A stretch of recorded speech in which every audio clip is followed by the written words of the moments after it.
bit of distaste for what we like to call family values design. And what that means is where all the cars in your family look indistinguishable from each other. But when you look like this, like you want to grow up to be an S-Class, then I'd say you succeeded in life. Say hello to the all-new Mercedes C.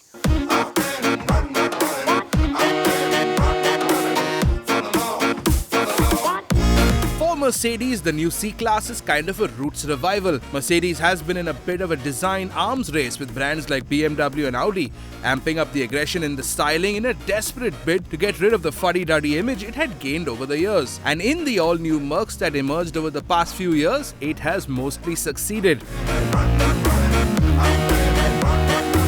With the new C-Class, Mercedes goes back to doing what it does best, making large, luxurious cars that are gentle enough not to wake up a sleeping baby in the back seat, and yet, as we found out, aggressive enough to be driven to its door handles without breaking a sweat.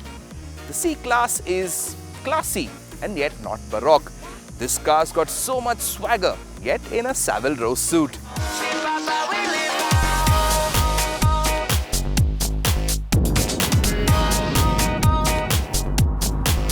Now, older Merc had this habit of aging you by 10 years the moment you stepped inside, which was probably why it did get that image of being your uncle's luxury car.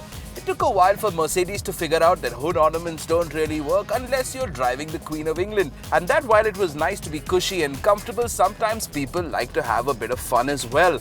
Now, the new C-Class understands all that and really puts it into practice. Today we're driving the C200, which is going to be the launch variant, and under the hood you've got a 2-litre inline 4 turbocharged petrol.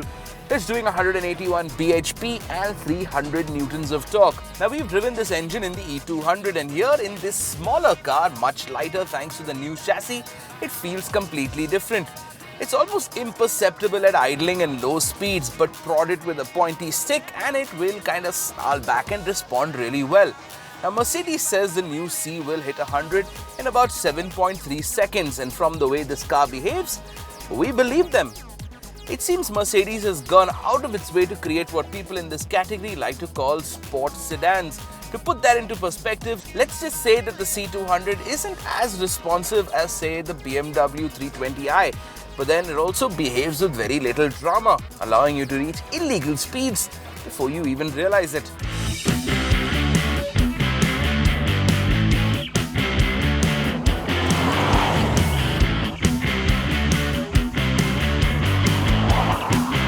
Taking that power to the wheels is a 7 G-Tronic Plus torque converter Autobox, and with all cars of this type, allows you to customize your transmission experience, adjusting the way the engine and gearbox responds, the steering, air conditioning, and even start-stop functions. Called Agility Select, you've got 5 modes to choose from. Eco, which is the fuel-saving city driving mode. Comfort, which is really nice for the highway. Sport, for when you're feeling frisky. Sport Plus, for when you're feeling really frisky.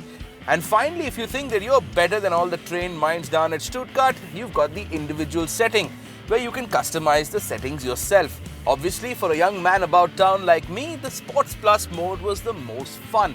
The sharp steering becomes heavier and the powertrain gets really aggressive, with the gearbox hanging on longer at each gear with a not unpleasant jerk when the shift happens. However, we did find ourselves in comfort mode most of the time, which is a decent balance between power and performance. Now, the suspension is changed as well, and here it's a bit of a toss-up. The dynamics of the new C are pretty much bang on for a car of this class, stable and planted at high speeds, with none of that slight floatiness from the outgoing car. Now, cornering the new C will not send you into a panic at the apex, and the car will pretty much do what you want it to do. But with that new taut suspension comes a price, and that's right, especially when you compare it to the outgoing car. Now, bad roads can get a bit loud inside the car as the suspension tries hard to smother everything out, mostly succeeding, but sometimes failing when the road is especially bad. To be entirely fair though, this only happens when the going gets really rough, and over most roads the C-Class will do just fine. What works for this car really well though is the new suspension. It's taller, and in India, ground clearance is something you can never have enough of. With the new C, Mercedes has also dropped its older hydraulic steering, replacing it with an electronic unit. And while it's true that hydraulic steering did have that smoothness and, pardon the pun, fluidity to it, The electronic steering in this car does feel much sharper. With this steering here, it's pretty much point and shoot. Now, as far as model changes are concerned, the new C does have everything covered. Performance, handling, striking design, and what I think are the best interiors in this class. Now, like we said earlier, it does seem that Mercedes has gone out of its way not to build a sports sedan like other cars in this category. But then it does have smaller cars like the CLA to handle those customers. Now, what the new C is modern luxury.